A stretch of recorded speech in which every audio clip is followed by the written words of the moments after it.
Ladeira Bausch, o seu podcast sobre dança.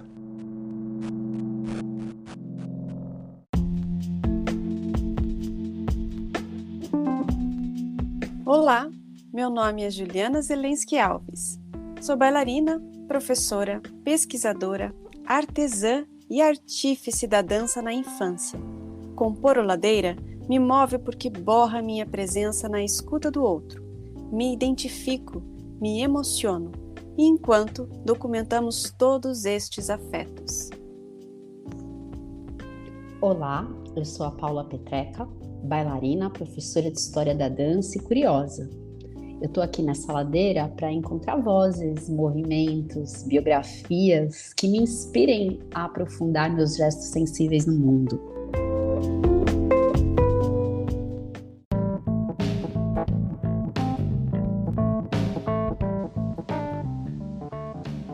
Ladeira Bausch é um encontro semanal para mover pensamentos de corpo. Um podcast que se propõe a horizontalizar a dança na sua vida, para a dança horizontalizar você. Toda segunda-feira, um novo episódio com temas para dar voz a uma dança mais perto de você, contando o que nem sempre vai para a cena, sem glamour e sem mito.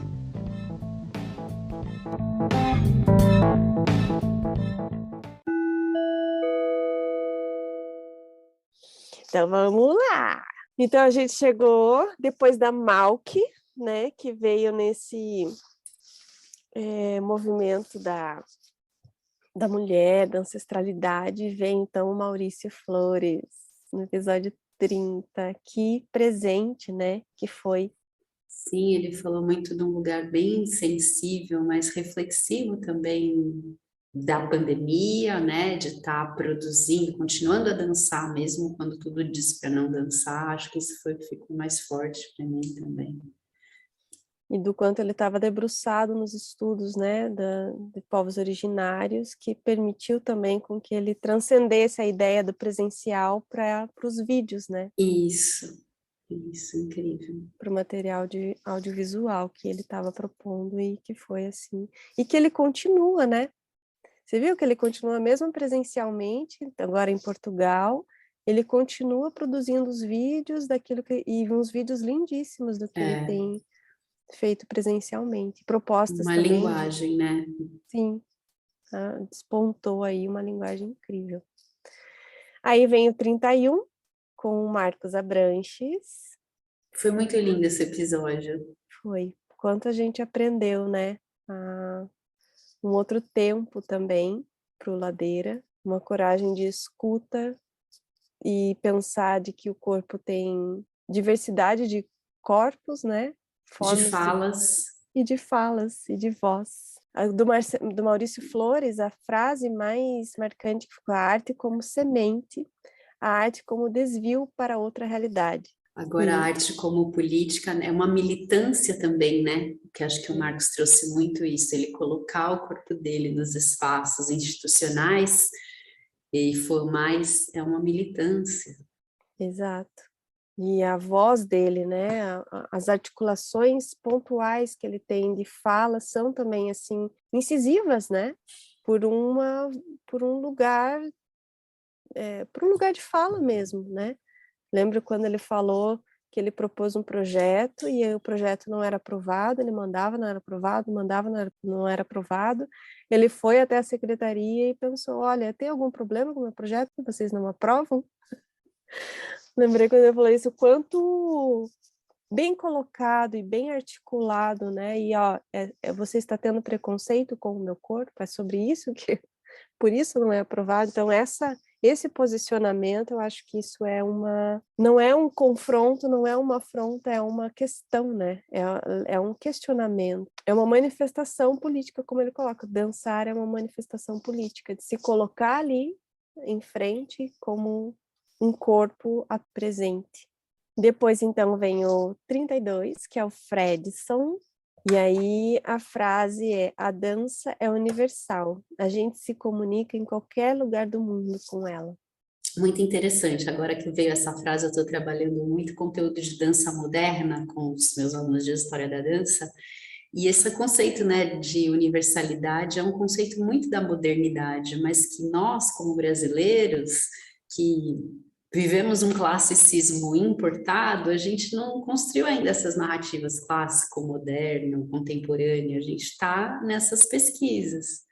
E aí, quando eu penso nas pesquisas do Fredson, né, de se conectar com uma produção muito autoral, tem uma ressonância moderna. É interessante ver essa frase. E eu me lembro muito dele descrevendo a cena da senhora cruzando a aldeia, né? Como ele fala com a... Então, esse olhar dele também de que o corpo, quando está presente em sintonia com consigo e com a natureza e com as modo de viver em sintonia, assim, tem também seu lugar em qualquer lugar do mundo, né? É universal esse corpo sintonizado. Aí depois vem a Usha, no 33, que foi assim, para mim, foi um bálsamo ouvi-la, quanta sabedoria, quanto conhecimento, e que eu acho curioso quanto desdobramento teve a partir do episódio dela, assim, né? Ela trouxe várias dica Bausch, que foram os e-books. Depois veio a Gisela Tapioca, que falou de dança na infância e que elas vieram se conhecer pelo Ladeira Bausch. Então, eu acho isso sensacional, assim, fico felizona por essa. E eu lembrei vi nos nossos documentos a frase que chamou a atenção e que eu adorei, que sempre foi uma crise para mim, e que acho que foi a pergunta sobre os trabalhos que ela estava fazendo com as crianças na pandemia, que é: o que você faz enquanto espera? Eu amei isso, porque eu sempre falo, eu nunca espero, porque eu sempre estou fazendo alguma coisa, eu estou me alongando, ou estou escrevendo, ou estou lendo, ou estou olhando, então eu nunca estou esperando, sempre estou... Então, acho que para mim conectou essa pergunta dela e que ela levou para as crianças tão intimamente comigo, assim. Eu fiquei com as perguntas que ela fazia para as crianças, a gente estava no auge da pandemia, né? Então tinha essa coisa da espera, eu também acho que tinha coisa do esconder, do medo, tinha alguma relação com esse não saber, com essa coisa que não se sabe. E que é tão bela a maneira como ela traz a escuta da infância, né? E não a imposição de um assunto, a imposição de um tema, mas a escuta. Eu acho a Usha uma grande mestra. Sintoniza com esse respeito ao humano, respeito aos processos, respeito às fases de vida, né? Não importa se é infância ou qualquer fase, né? Ou terceira idade, qualquer fase é importante. E esse lugar de respeitar o que é o mistério, respeitar o que é o obscuro, respeitar o que é esse que não precisa ser dilacerado, né, descascado, revelado. Não, ele tem o seu lugar, ele precisa existir para que todas as outras também sejam respeitadas, né? E aí a gente vem, olha que linda essa ponte com o Robson Ferraz depois, né? Olha isso! Que aí trouxe o ritual, trouxe o transe, né?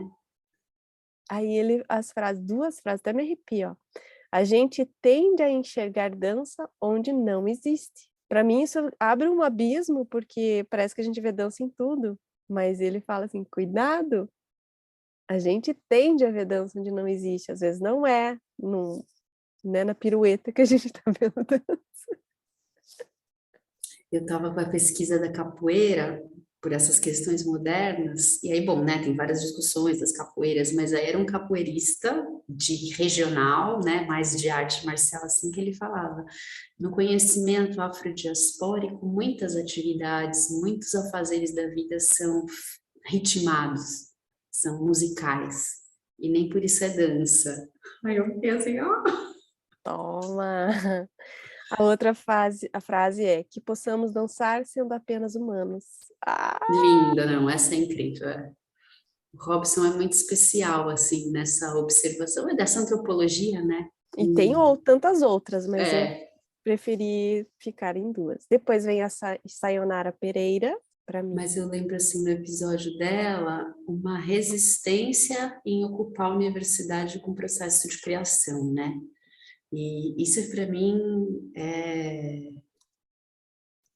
uma importância muito grande, porque como hoje, quer dizer, a gente gravou com a Cacá, e a Cacá falava desse lugar de o que forma você, independente da atuação que você vai ter, o processo de criação na universidade pode abrir espaço para tantas abordagens criativas, né? É isso, é isso. Para mim eu acho que fica muito essa latência, né, do episódio. E aí foi difícil começar a achar frases que fosse diferente do título, porque de alguma forma a gente começou a colocar os títulos muito do que salientava, né, a frase mais marcante do episódio. Que depois vem o Rafa, no episódio 36, e aí eu não teve outra frase mais interessante do que curto-circuito em ambientes de dança, de educação. Curto-circuito em ambientes de educação, essa é a frase.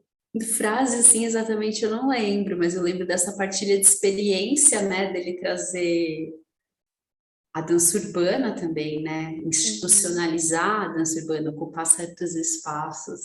É esse curto-circuito aí que é o título. Aí vem o episódio 37 com a Gisele Moreno. E Conexão do Fredson, né? Total. Já geograficamente um outro mapa também, né? E o jazz trazendo uma dança que às vezes escapa dessas discussões contemporâneas, né? E a frase que mais marcou, que eu acho que também no processo que eu fiz o estudo eu estava também conectada, é trazer qualidade de vida com a dança. Pode ser, essa frase pode ser construída de qualquer forma. A dança com qualidade de vida, trazer qualidade de vida com a dança, trazer vida com qualidade de dança. Ela pode ser modificada e ela vai servir para mim de qualquer jeito. Ela pode ser desconstruída com as mesmas palavras. Depois vem Caio Vieira, no episódio 38, que esse foi difícil escolher a frase, foi assim... Daí, corpo assim, câmera, né? corpo câmera, a pessoa leia a frase corpo câmera e vai entender o que é, vai pesquisar, vai ser corpo câmera, e só isso já é uma criação e já é uma frase marcante, principalmente porque a gente ouviu ele falar da importância, né, e do processo dele como de construção de corpo e de construção de câmera que ele tem pelo afeto com o pai, enfim, tudo isso. E aí a frase que eu acho que conecta também a Usha, conecta o Fredson, conecta a Gisele, é processo de construção é o produto. A Conecta Saiô. Conecta Saiô. Uau, E que eu acho que também pode ser feito assim, né? Produto é processo de construção. E pode ser também. Construção é processo e produto, pode ser tudo. Pensar numa produção não é pensar no produto, é pensar no processo de construir esse produto e que a importância é o processo, né? Principalmente quando você pensa que a arte, ela não é datada, ela não é fixa, né? E quando a arte é experimental, ela não pode ser uma arte já feita, ela precisa ser construída culturalmente, uma manifestação, né? Bom, aí a gente vai para o 39, que é com Alex Tadra, que foi uma conexão também, uma constelação, né? Uma indicação, e que daí vem esse lugar do afeto, que a frase que ficou mais marcante é o espaço entre o abraço. Eu tenho a memória dele, assim, na crise, né? Ele falando do quanto a pandemia também tira o trabalho, aí ele se aproximou de uma discussão de política pública, deu uma aula pra gente, né, sobre participação política, e ele teve uma frase que ele falava, eu desisti, aí não sei o quê, aí um momento eu falei, você desistiu? Ele, não é que eu desisti, é que... muito assim, de também rever os percursos, né? E aí remapeia os afetos, e esse abraço é a conexão de volta, né? E aí a gente fecha essa dezena com Princesa Marinelli. E aí foi o primeiro Ladeira que teve mediador, né? Mama Lynch voltando como mediadora. E aí foi difícil escolher, mas as duas frases que eu escolhi, sendo assim, né, mantendo uma coerência da frase de que não dá para ter escolha de escolher tudo, eu escolhi se manter banhada de incoerência. Acho que é uma frase que ressalta resistência na vida, né? E a outra é tomar as rédeas da própria ficção. Incrível. Ontem eu li uma professora também de yoga falando, né, de criar um ambiente para você descansar e nananã. E aí o final do post era ficções curam. Tá aí. Uau, tá constelado.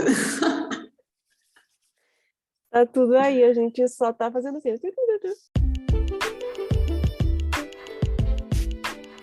Olá, ouvintes do Ladeira Bausch!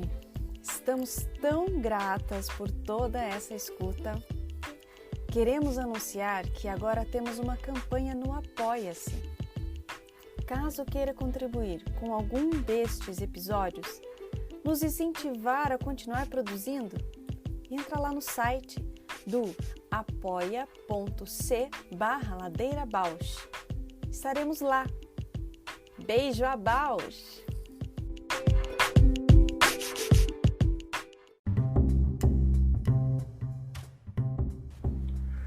Ladeira Bausch, o seu podcast sobre dança. Dia. Bom dia, Edu! Oi, Ju, tudo bem?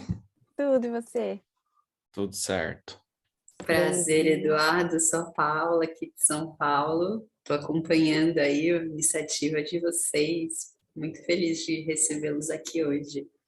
Oi, Paula, prazer te conhecer também. Tudo bem?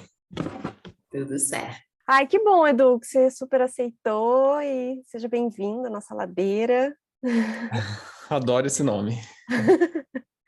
É um espaço que a gente está super nutrindo, assim, de reflexão, de discussão, de talvez temas que a gente não fale muito em outros ambientes da dança, assim, o Ladeira tem colocado abaixo muitos temas, assim.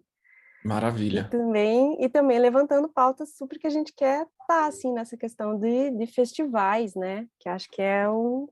Quando eu ouvi, eu falei, o que é isso? Tá me adicionando, quando tem dança, opa, quero saber mais, tô me interessada nisso. Tudo bem, Juliana? Prazer.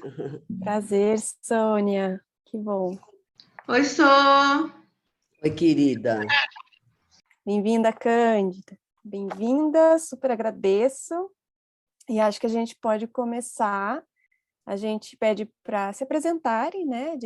E a gente faz a pergunta-chave, que é: quem é você na ladeira? A nossa brincadeira aqui no podcast. Bom, eu sou Sônia Sobral, eu trabalhei como gestora de artes cênicas por muitos, muitos anos, como programadora, e às vezes, nesse campo da gestão e da programação, também curadorias específicas, programas curatoriais mesmo, né? Atualmente, eu faço curadoria independente, não estou em nenhuma instituição, e dou aulas, e também faço...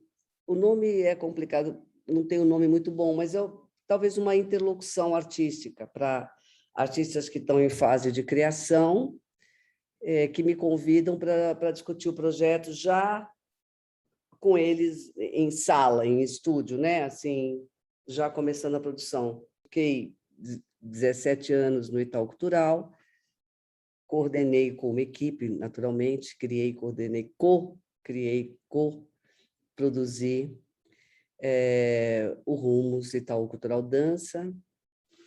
Depois disso, no Centro Cultural São Paulo, estava sem a área de dança há 2 anos e fui convidada pela Érica Palomino para restituir ou reinventar ou reerguer a área de dança, que é muito importante no Centro Cultural São Paulo, que é referência, né, em dança. Foi um prazer imenso, era um compromisso de 2 anos, que foi cumprido, fiquei muito feliz, e aí sim era puramente curadoria. Eu não fazia gestão, é uma maravilha, era só a curadoria. No Ladeira Abaixo, eu acho que eu estou tipo Rolling Stones, assim, na ladeira abaixo mesmo. Muito bom. Por várias razões, né? Sobretudo ser cidadã brasileira nesse momento, mas acho que tem que um pouco ir ladeira abaixo, né? Para ver o declive bem na real e conseguir se posicionar, arrumar forças e conseguir se posicionar quando estiver lá embaixo, quando acabar a ladeira. Depois a gente vê como é que sobe. Can, você então se apresente novamente. A Can tá outra vez na Ladeira Bausch. Muito bom. E atualizar quem é você na ladeira hoje. Eu sou Cândida Monte, sou artista, produtora cultural, atuante e residente aqui em Curitiba. No momento, tentando sair da burocracia da produção e estar mais ativa na criação, na gestão de projetos num lugar mais ativo, assim, no corpo a corpo, tentando encontrar o meu corpo nesse corpo a corpo de novo. Um corpo que na ladeira tá rolando também, mas tá rolando assim, quicando de um lado pro outro, assim. Ele rola e ele quica e ele roque. Tambaleante. Indo assim, meio que de um lado pro outro, para baixo, dá uns pulos para cima também, cai, continua girando. Quem está bem informado hoje está ladeira abaixo, mas é legal quando a gente consegue dar um duplo carpado, né? Sobe um tanto, aí cai de novo e vamos lá. Eu tive uma imagem agora daquelas mesas de pibolinha, assim, sabe? Que a bola vai indo, assim, ela desce, ela bate, ela sobe, eu estou mais ou menos nesse lugar, assim. Sei que estou em movimento. Não estacionei, assim, na ladeira. Estou indo. Quem sou eu na ladeira?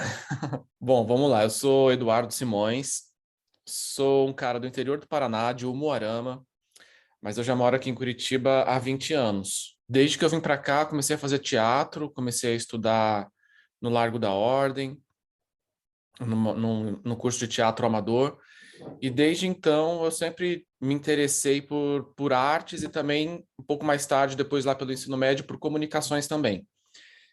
Daí que eu saí do ensino médio e fui fazer jornalismo e artes cênicas ao mesmo tempo. Então, desde então, meus caminhos profissionais, afetivos, estão sempre cruzando comunicações e artes, assim. Sou repórter, assessor de imprensa, editor, ator, também já pesquisei dança em editais de pesquisa, já participei de residências, outros festivais, enfim.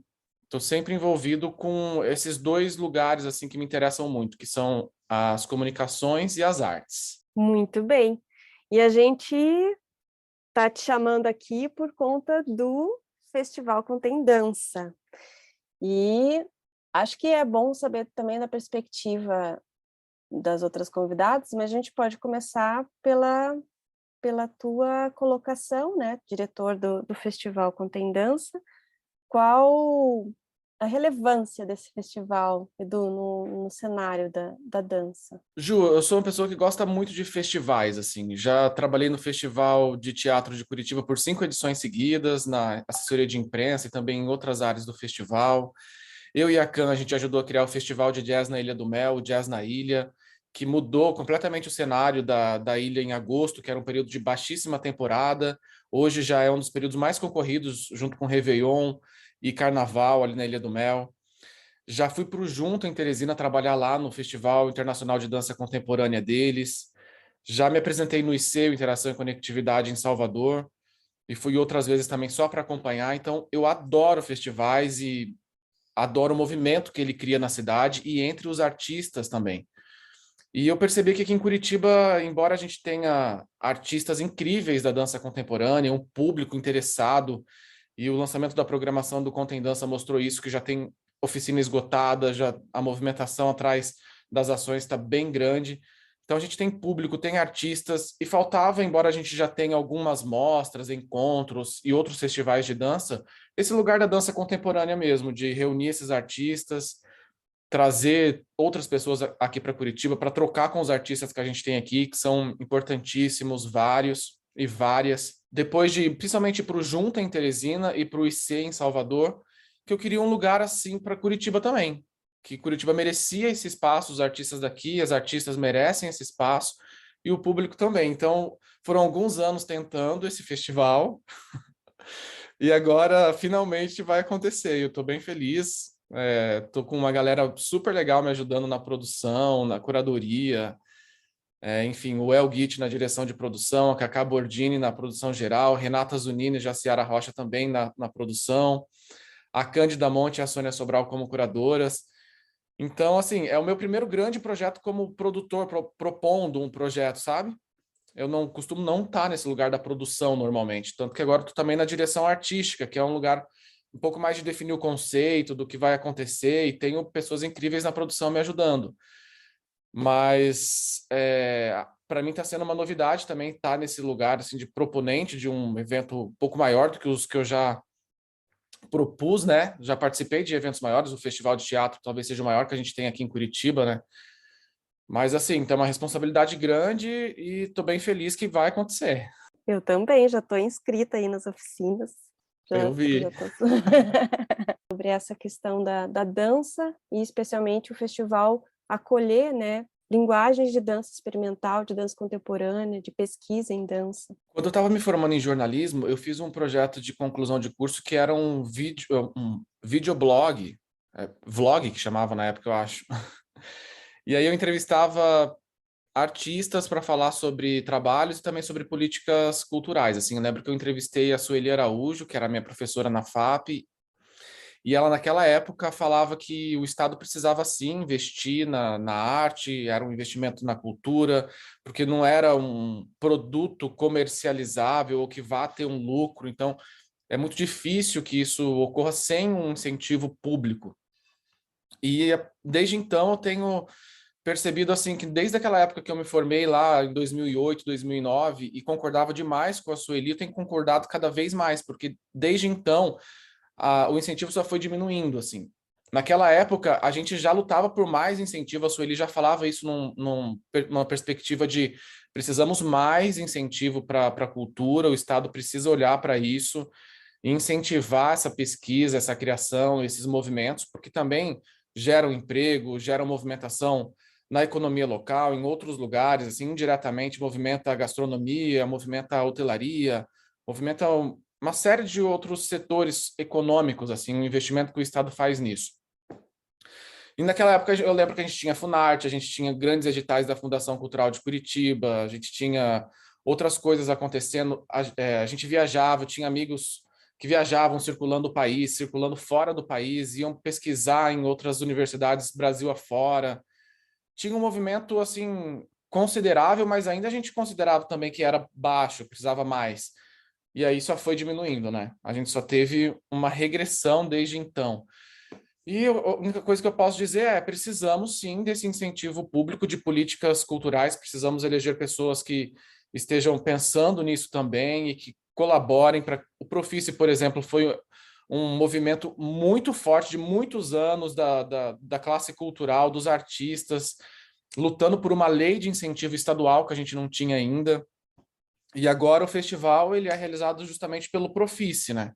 Uma luta que começou lá atrás, há mais de 10 anos, e que tem dado para a gente vários produtos culturais, né? Festivais, espetáculos, circulações, mas, por outro lado, a gente perdeu em outros âmbitos também, principalmente no federal, né? E municipal também, a coisa minguou bastante, assim, os editais que eram mais generosos viraram editais pequenininhos, assim, parece que uma gotinha para as pessoas continuarem ali fazendo alguma coisa, mas ainda muito pouco. Então, eu acho que a gente precisa, sim, de incentivo público e mais políticas culturais. Pensando na ideia do Contém Dança, qual a relevância, né, para cada uma desse festival? Acho que especialmente para Curitiba, mas dá para pensar também nacional, né, um festival como esse. Qual que é o que cada uma pensa sobre a relevância, né, de um festival como esse? Eu fui muito movida pelo desejo de um pensamento de descentralização, de como veio uma carta branca assim para a gente com relação a não tem matemática, não tem uma questão específica a ser abordada pelo festival. Então eu acho que a gente teve a possibilidade de olhar para os desejos sem um recorte específico. Que isso, ao mesmo tempo que que liberta, amedronta, né? Porque é tanta coisa possível de coexistir aqui. A gente começou a fazer essa curadoria pensando muito assim, no plano A, o plano ideal. O que a gente queria que tivesse aqui, independente de questões técnicas, verba, Agenda. agenda. Tem uns percalços aí, uma coisas que não deram certo, mas a gente foi criando essa curadoria a partir de um desejo de descentralizar, de não só pensando em região, assim, né, em Brasil, mas em centro e periferia também, das cidades, de corpos, protagonismo.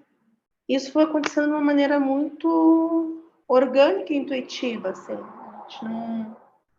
A gente não apontou para essas questões quando a gente começou a levantar os materiais, mas a gente se viu olhando para esse lugar.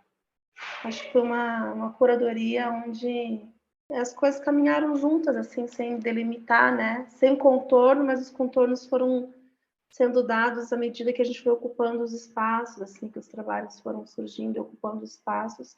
A gente foi entendendo esse contorno, modelou essa programação. Existem algumas curadorias que trabalham com questões temáticas ou de qualquer recorte. Como a Can falou, a gente teve total liberdade, e isso eu agradeço muito ao Eduardo, que deu total liberdade a gente, né? É uma maravilha, não é comum. Então, já é muito legal. A partir daí, nós, né, já tínhamos claro em mente alguns trabalhos que ou vimos recentemente, ou não tão recentemente, mas, de alguma forma, são trabalhos que todos nós temos o tempo inteiro, né? Na hora que trabalhos que você tem em mente, que você viu e que você reteve por alguma razão. Foi muito fácil trabalhar com a Cândida, porque a gente sabe como é, né? Nem sempre é fácil, porque tem o que cada uma acredita, prioriza e tudo mais, mas foi assim, tão fácil as visões e as prioridades, que foi muito legal, assim, mesmo, não teve um senão, né? Então, começa um pouco assim, olha, Can, gostaria que você visse isso, e ela a mesma coisa, gostaria que você visse isso. Nisso que eu apresento e ela apresenta, já tinham várias coisas em comum. Impressionante, né? E como a Cândida disse, não é só o artista que trabalha com limites, né? Os limites de produção, de verba, de agenda, também faz a gente abrir mão de coisas que talvez tivessem até anteriores a um ou outro trabalho, né?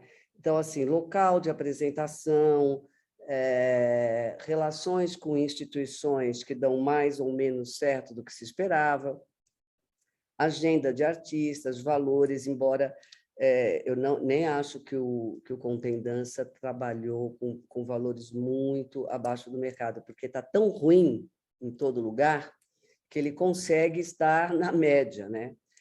Mas a gente sabe quanto custa a passagem aérea no Brasil, mesmo assim conseguimos trazer o Giradança de Natal, que é uma equipe que não é tão pequena assim, né?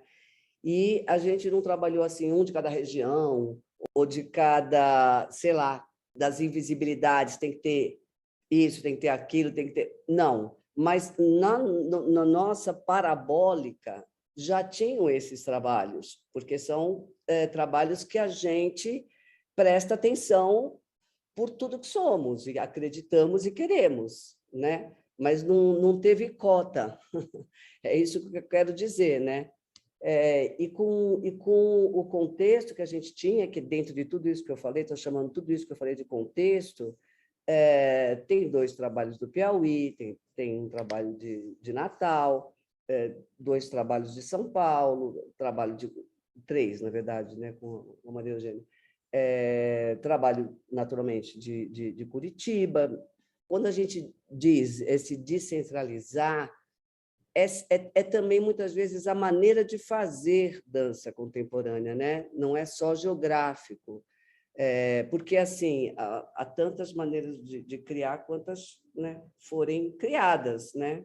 A dança contemporânea ela é enquanto se faz, então enquanto se fizer será dança contemporânea, boa ou ruim. Assim como tem balé clássico bom e ruim, assim como tem dança moderna boa e ruim, flamenco bom e ruim, porque não é um adjetivo dança contemporânea. É dança contemporânea legal, não é dança contemporânea não é legal, não é isso.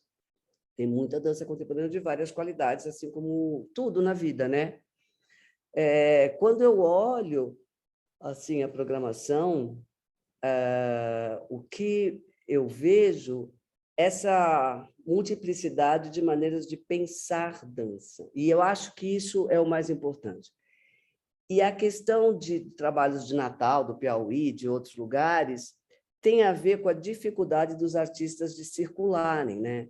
Tanto que, por exemplo, eu acompanhei muito durante os 15 anos de Rumos a produção de Curitiba, porque existia um projeto nacional. Eu não sei quem vem depois da geração do Couve-Flor.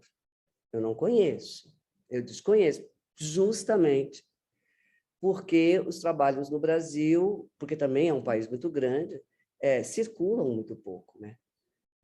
Então, às vezes, quando eu fui fazer essa curadoria, eu digo, meu Deus, será que eu estou muito ligada às gerações que eu conheci bem porque eu coordenei um programa nacional? O que veio depois? Então, o que chega em nós e como pesquisar, independente do que chega sem eu pedir, né? Como pesquisar uma produção tão imensa geograficamente e em termos de conteúdo, né?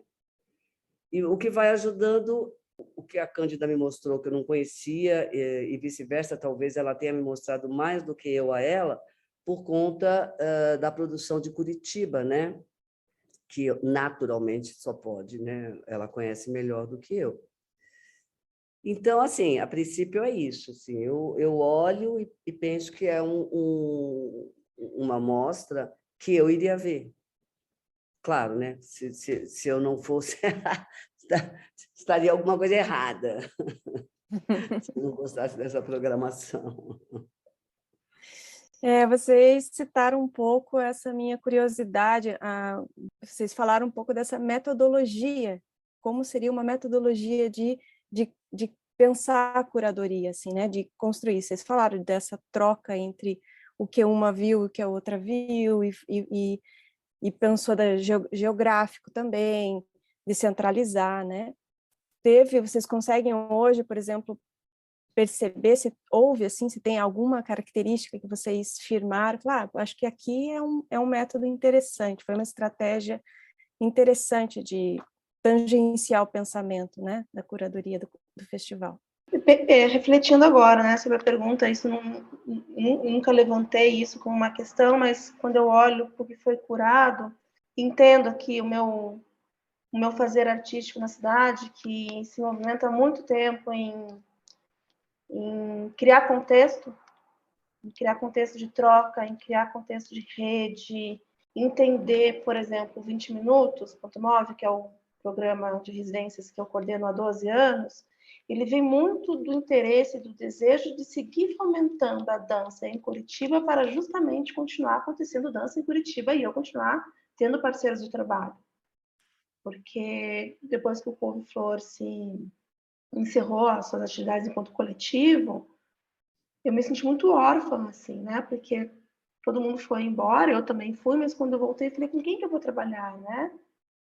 Como criar essa rede? E o 20 Minutos foi sendo um lugar ali onde eu insisto em algumas parcerias, onde eu convido outras pessoas para integrar e tentar fomentar a dança em Curitiba para que haja dança em Curitiba e que eu consiga continuar trabalhando aqui, né?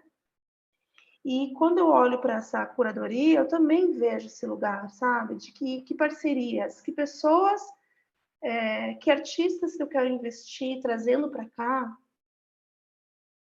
que eu acho que são artistas que têm um potencial de continuidade, de rede, de que a cidade vai se interessar não só por aquele trabalho, não é só um trabalho que viu, mas é um trabalho, fez uma oficina, essa pessoa já trabalha com outra. Como é que isso pode seguir reverberando nas parcerias, seguir reverberando no interesse do intercâmbio, seguir reverberando na construção de outros contextos para que essas pessoas voltem, porque isso acontecia muito dentro do contexto do Rumos, né?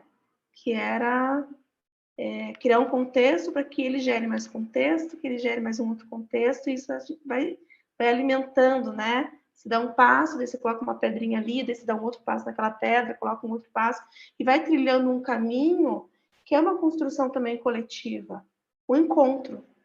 Então, eu também olho para essa curadoria, eu olho e falo, nossa, não tem nenhum trabalho aqui que seja de um lugar inalcançável, assim, de troca.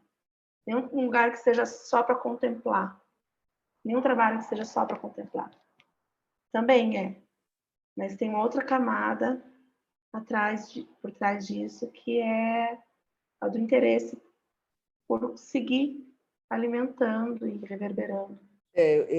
Eu acho que isso já está muito intrínseco em mim e na Cândida, mas no Contendança, porque a maior parte dos festivais, o artista chega um dia antes, se apresenta e vai um dia depois, porque é muito caro manter os artistas na cidade, por causa de hospedagem e alimentação.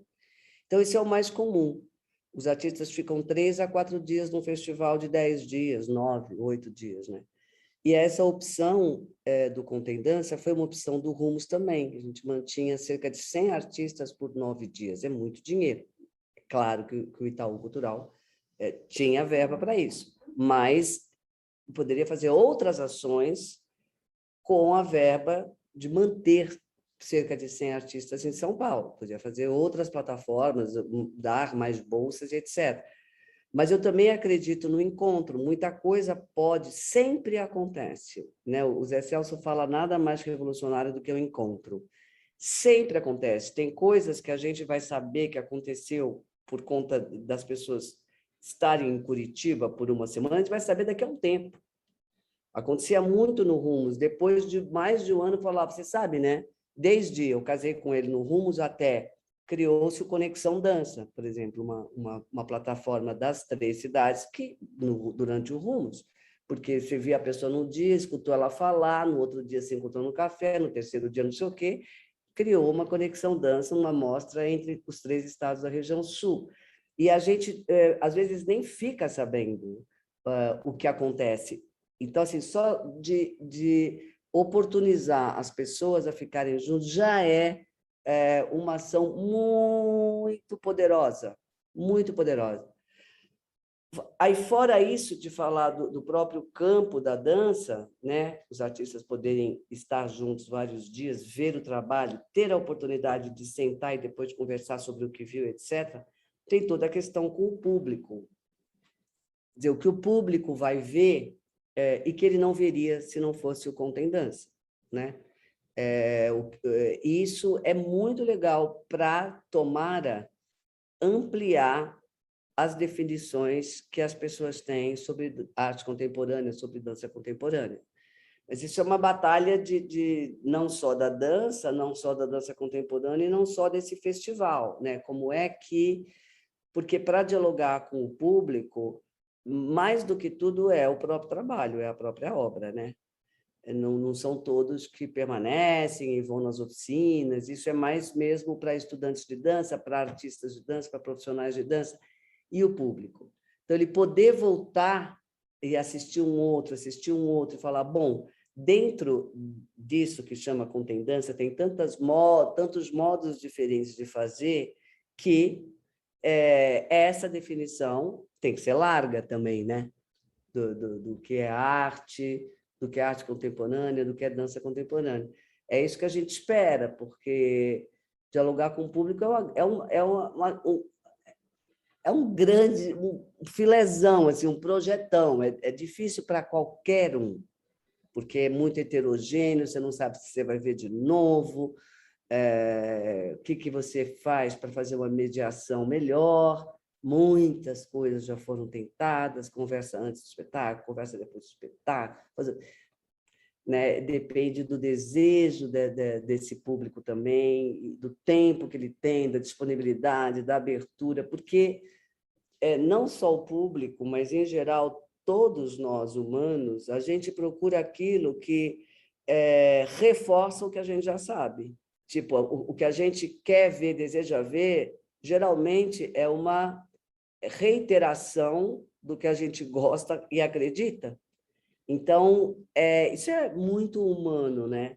Então, assim, mesmo a gente tem que se perguntar toda hora, meu Deus, estou vendo esse espetáculo procurando aquilo que eu quero, que eu acredito, que eu gosto, né? Isso é uma grande coisa para todas nós. Estou fazendo uma curadoria.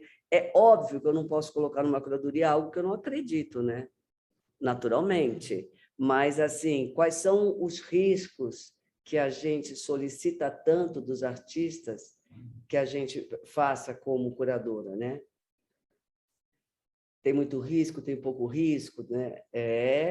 As questões, num certo sentido, apenas num certo sentido, elas são parecidas com a dos artistas. Eu nem acho que o curador é artista, tá? Só para deixar claro. Mas tem alguns desafios que são parecidos, embora cada um dentro da sua casinha.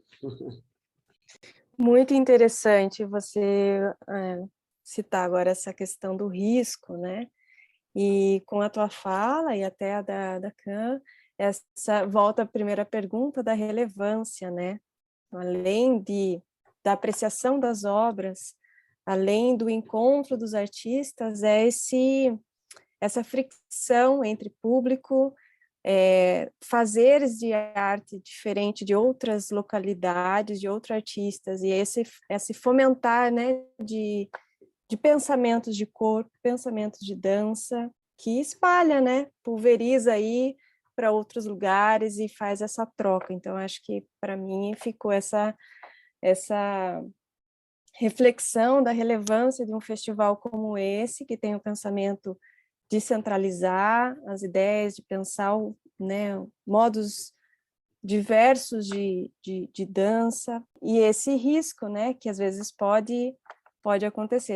Essa pergunta, para mim, ficou... Você devolveu uma pergunta importantíssima sobre o risco de um curador que abraça os riscos do artista também, né, de apresentar em outra localidade, de expor a sua obra para diferentes públicos e para diálogo também, né? Não, e risco também, além desses que você citou, a artista ou o artista pode estar testando uma coisa que não dá certo, porque Exato. é igual a gente, né? Quando faz uma coisa, dá certo, dá errado, dá certo, dá errado. Então, vamos apostar em algo que a gente não conhece bem e que pode, porque é importante mostrar que faz parte do processo, uma espécie de testagem, e que às vezes precisa testar com o público e que ainda não está exatamente pronto e que precisa desse encontro para continuar testando. A curadoria também às vezes pode se intimidar e trazer coisas que provavelmente podem ter melhor aceitação, ou ser bastante radical, e ela mesma, a própria curadoria, falar, bom, eu apostei nisso, ganhei aqui, mas aqui não deu certo, na minha opinião. Então, é risco artístico também, né? Que é o caso do trabalho do Fukushima aqui, né? Que é isso, a gente estava interessado num trabalho específico do Fukushima e ele falou, não está pronto. E daí, qual é o entendimento da gente? Falar assim, ok, o que se interessa? Entender que a gente está fomentando também a construção daquilo, que ele organizar alguma coisa que não esteja pronta, que está chamando lá de lecture, de mostra de processo, o que seja, de trazer alguma coisa que está em processo, falar sobre o processo, e o festival acolher esse olhar da curadoria, que a gente quer trazer ele vai dar uma oficina e vai apresentar uma mostra que está em processo. Então, não é uma mostra finalizada. Então, como é que também é a gente fomentando ele, né, dentro de um festival onde se esperam, digamos, obras acabadas, e a gente entendendo que esse é um contexto legal de troca, esse é um contexto legal de alimentar. Eu vou dar um exemplo aqui que é uma experiência que eu tive, graças à Sônia, que pauta muito o que é o 20 minutos para mim, que teve um Rumos que a Marta Soares apresentou lá uns PowerPoint do processo. Ela apresentou um PowerPoint falando sobre o que era o processo. Não tinha assim, nenhum fragmento. Tinha ela contando o que ela fez durante aquele período. E um tempo depois, ela estreou esse trabalho, eu assisti. E eu entendi ali que não podia ter nascido naquele momento. Se ele tivesse nascido, tivesse sido obrigado a apresentar um produto final ali no Rumos, mais tarde, quando ele estreou, ele não ia ser aquilo. Ia ter sido uma morte prematura, assim, ia ter sido um parto prematuro, ia nascer morto, assim, nascer para morrer. Então, como é importante a curadoria entender o tempo, entender o lugar de fomentar alguma coisa que às vezes não está acabada. É porque isso, inclusive, ajuda, no caso, o Fukushima, a dar um passo a mais, se sentir seguro porque duas pessoas querem, apesar de não ter visto até o fim, né? Isso também faz a pessoa dar um passo que talvez demorasse mais tempo, não tivesse esse convite, né? O Rumos, no caso, era para estudar, né? 6 meses de bolsa, a pessoa apresentava o que queria. E a Marta foi muito corajosa, porque a maior parte dos artistas falava, não, estrear na Avenida Paulista em São Paulo, com vários programadores do Brasil inteiro, eu vou apresentar como espetáculo, e alguns talvez não devessem ter feito isso, né? Agora, eu me lembro, você veja como é importante você apoiar um estudo. Eu me lembro da Tembe Rosa, o projeto dela chama-se Ajuntamento. Ela queria trabalhar com 3 artistas diferentes, uma pessoa trabalhava com cerâmica, barro, a outra era o Pederneiras, e uma terceira, nem me recordo. E ela apresentou no Rumos o encontro dela com essa artista que trabalhava cerâmica e barro. Quando acabou, no outro dia, ela falou, Sônia, eu quero te dizer que eu não vou mais apresentar esse trabalho. Que bom que eu fiz, porque ia ficar na minha cabeça, no meu coração, não sei quanto tempo até eu realizar. Então, esse ajuntamento que eu fiz com 3 outros, acabou o projeto. Graças a Deus deu para fazer, porque eu ia continuar perseguindo isso. Então, tinha a liberdade de você apresentar o que fosse, um PowerPoint ou o trabalho ele mesmo, apenas por uma vez. Claro que ali tem uma instituição para segurar uma onda dessa, mas mesmo dentro da instituição não foi fácil falar, bom, eu não sei o que será o resultado, eu não posso... Né? É diferente de uma mostra, porque ali era um projeto de fomento, é diferente de uma mostra. E o que eu acho legal também é que tem 2 produções que são audiovisuais, dentro do Contém Dança, porque foram feitas durante a pandemia, né? Serenatas dançadas e o trabalho de um coletivo chamado Danças em Transição, e que são obras de dança também, criadas durante os 2 anos e pouco que estávamos confinados. E isso também é legal. A gente também gostou de pensar não só a performance do jeito que a gente está acostumado a pensar dança, né? Sobre quais os bloqueios e dificuldades que existem. Claro, precisam existir as políticas públicas, isso é sem dúvida, porque existe um conservadorismo também, né, sobre quais estéticas de dança e qual a finalidade, utilidade, todo um mercado, que não fomenta a dança contemporânea, tem vários estigmas, em relação a isso, quais são esses bloqueios, essas questões que precisam se confrontar mesmo e argumentar, ter um argumento, coloque abaixo esses bloqueios que confronta realmente. Então, Ju, eu acho que o nosso maior bloqueio para a realização do Conta em Dança foi o tempo de aprovação do projeto até a execução dele. A gente está executando esse projeto através de um Profice do ano de 2019. Foi aprovado lá com um orçamento pré-pandemia, então envolvendo pessoas vindo de vários lugares que a gente ainda nem sabia de onde. A gente fez uma previsão de passagens aéreas. 2022 a gente teve uma inflação horrorosa, principalmente em relação a passagens aéreas. A gente está tendo um custo muito maior do que o imaginado. Então, na verdade, nosso argumento para tentar colocar abaixo esse bloqueio é, na verdade, conversando com todo mundo que está envolvido e explicando que a gente não está trabalhando nas condições ideais, que a gente teve uma pandemia no meio disso tudo, que a gente teve outras crises também de outras ordens, inflacionando os preços. Então, ninguém está ganhando o que merece, ninguém está recebendo o que deveria receber, mas assim, a gente está tentando fazer o possível para que todo mundo consiga dignamente participar do festival, sabe? Então, esse é, acho que é o nosso maior bloqueio, assim. E como está todo mundo muito interessado em fazer, em participar, em se movimentar também, porque essas oportunidades estão cada vez mais escassas, isso também faz com que a coisa aconteça de alguma forma, sabe? A gente não está deixando ninguém numa situação precária, assim, estamos recebendo todo mundo, dando condições para todo mundo vir para cá e pagando os cachês de todo mundo. No entanto, a gente sabe que os valores estão bem abaixo do que as pessoas mereciam, assim, justamente por causa dessa inflação horrorosa que teve nesse período de aprovação do projeto até a execução dele.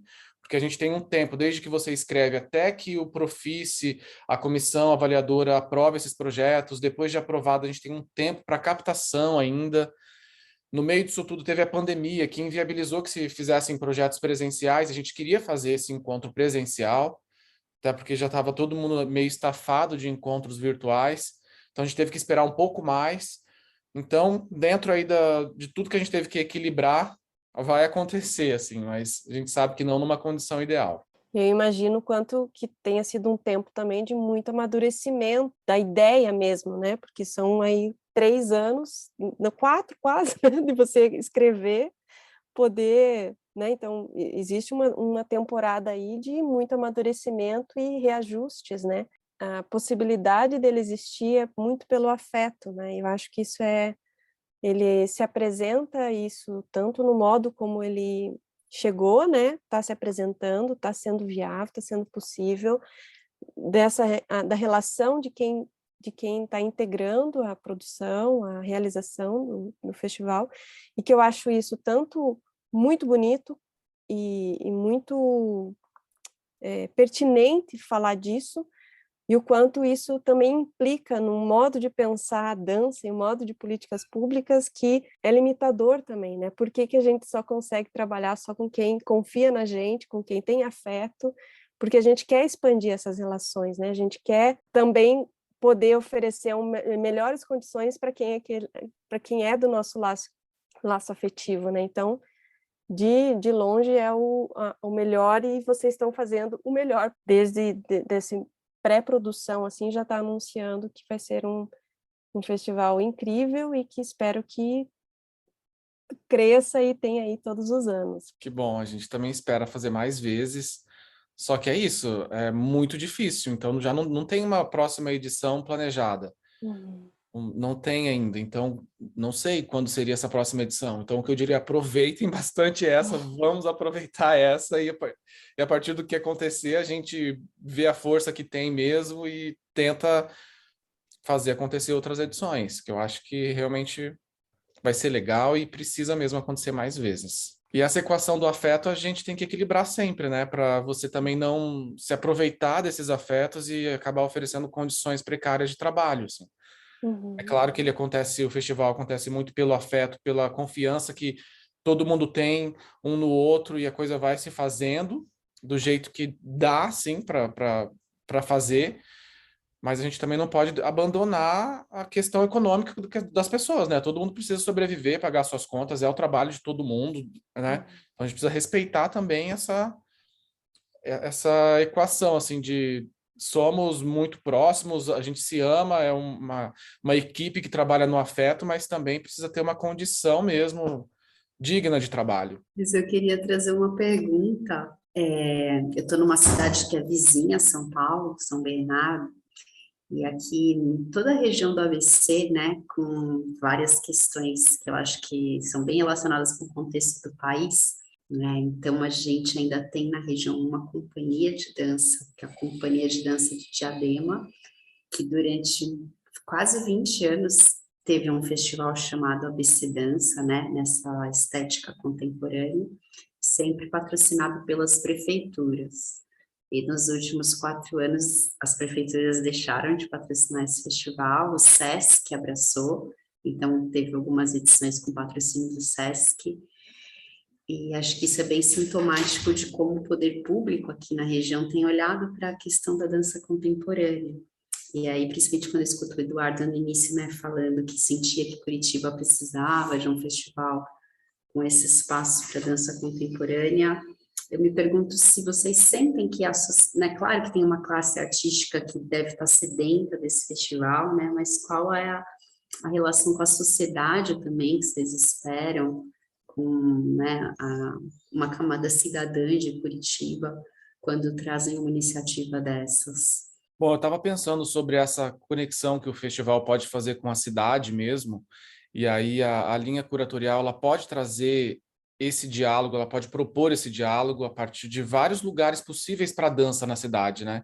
E também de quais corpos a gente vai ver dançando. Então, é um festival que ele vai ocupar a Casa Quatro Ventos, a Casa Hoffman, que são 2 importantes espaços artísticos da cidade.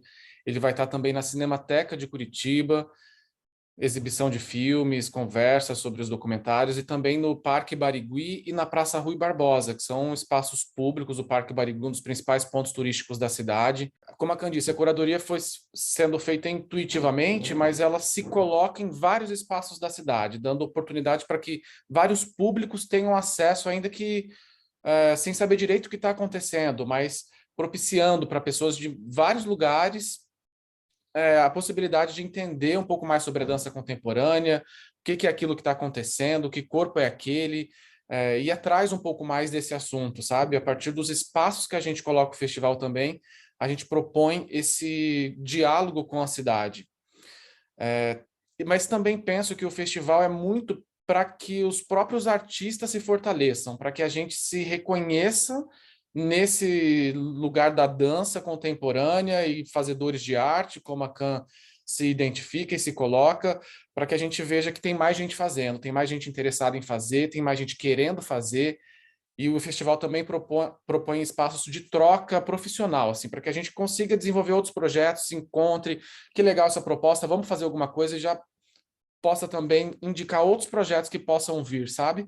Então, é também um festival muito para que a gente se encontre, se fortaleça, principalmente nesse momento social, político do país que a gente está precisando se abraçar, se fortalecer e se manter junto, porque parece que por um triz a gente está de se espalhar e se afastar e sei lá para onde a gente pode ir daqui. Muito bem, muito rica essa conversa. Eu continuaria aqui. Eu sei que, sem dúvida, essa ideia do devir, né, da obra, né, de acreditar que o processo é também um produto. Então, a gente tem discutido um pouco isso, não um produto, mas é confiar no processo, né? Então, eu queria ver se vocês querem deixar algum recado final, os arrobas, o que para as pessoas conhecerem mais sobre o trabalho, o site, o que vocês quiserem deixar para a gente concluir essa conversa. E agradeço desde já a disponibilidade, espero que a gente converse mais sobre outros momentos também. Queria também parabenizar o Pina Bausch, porque isso, dentro desse campo da dança que a gente está fazendo, é importantíssimo, como uma mostra também é, né?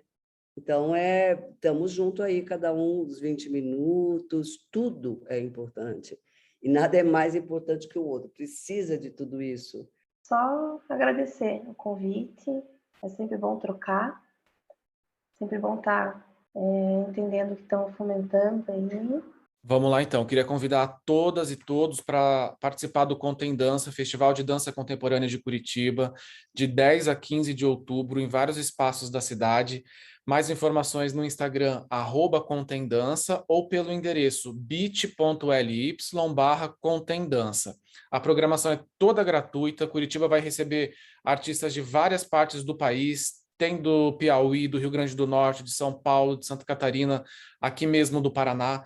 Então vai ser um caldeirãozinho gostoso para a gente se encontrar, se beijar, se abraçar, se fortalecer.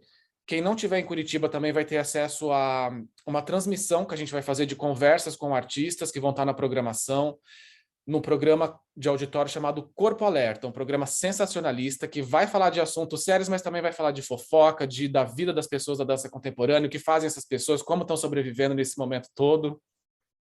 Então acessa lá o nosso endereço também. As transmissões elas vão acontecer de terça a sexta-feira, do dia 11 ao dia 14 de outubro, sempre às 5 da tarde, ao vivo pelo YouTube. Então quem não estiver aqui na cidade, se conecta com a gente também através dessa ação do festival, que é uma transmissão ao vivo de programas de auditório conduzidos pela Dalvinha Brandão e pela princesa Ricardo Marinelli, bem num jeito sofazinho da Hebe mesmo, que vai ser.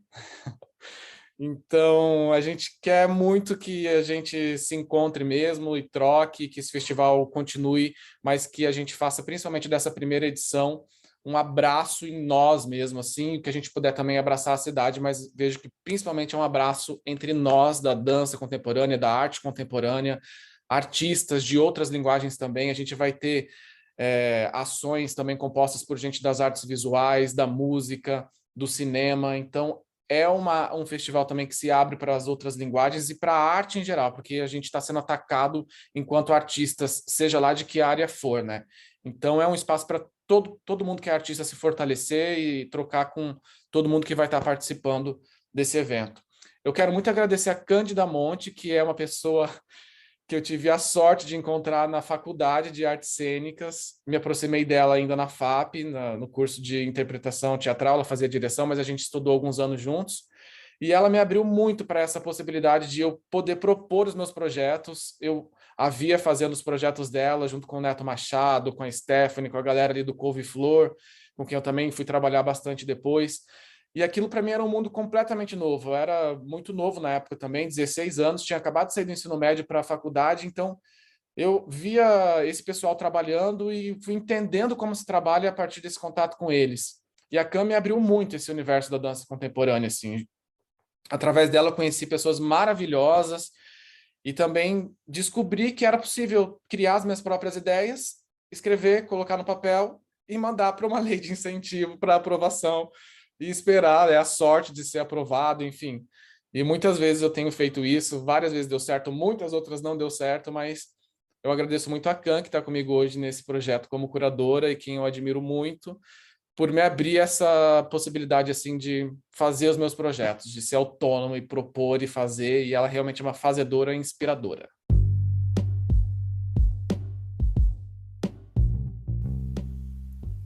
O Ladeira Bausch é uma produção independente por Deusas Produções.